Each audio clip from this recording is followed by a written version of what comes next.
আমি যেহেতু বাড়িতে থাকি না, এই ক্ষেত্রে গাছের জিনিস, গাছ পাকা জিনিস খুবই কম খাওয়া হয়। ছিল অনেক সুন্দর। এই কাঁঠালটা হয়তো বা জ্বরে পড়ে গেছে, পরে মনে হয় বাজারে বিক্রি করে দিছে।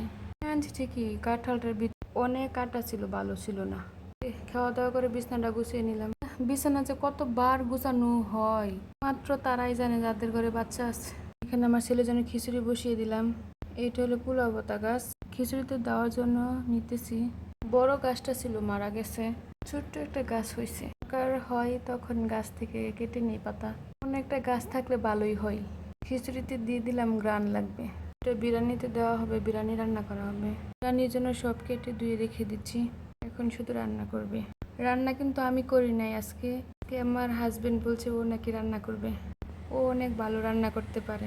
রান্নার সব কিছু হাতে শেখা আমার তার কাছ থেকে। আমি রান্নার A to Z সব কিছু আমার হাজবেন্ডের কাছ থেকে আমি শিখেছি। আমি এই বোতলে পানি বসিয়ে দিয়েছি।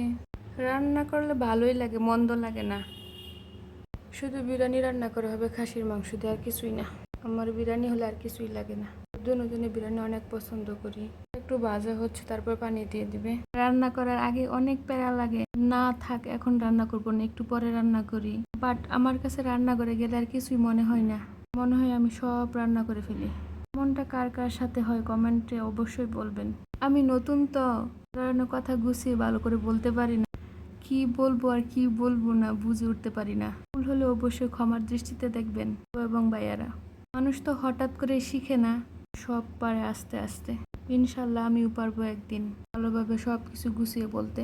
রান্না করা শেষ, এখন দমে বসিয়ে রাখবে, গোসল দিয়ে মসজিদে চলে যাবে।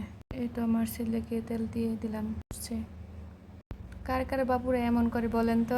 তার আব্বু মসজিদে যাবে, ও বলছে তাকে টুপি দেওয়ার জন্য, তাকেও দিয়ে দিলাম, ও আল্লাহ দিবে। যাওয়ার আগে তাকে টুপি দিতেই হবে। এই তো তার বাবা চলে যাচ্ছে মসজিদে।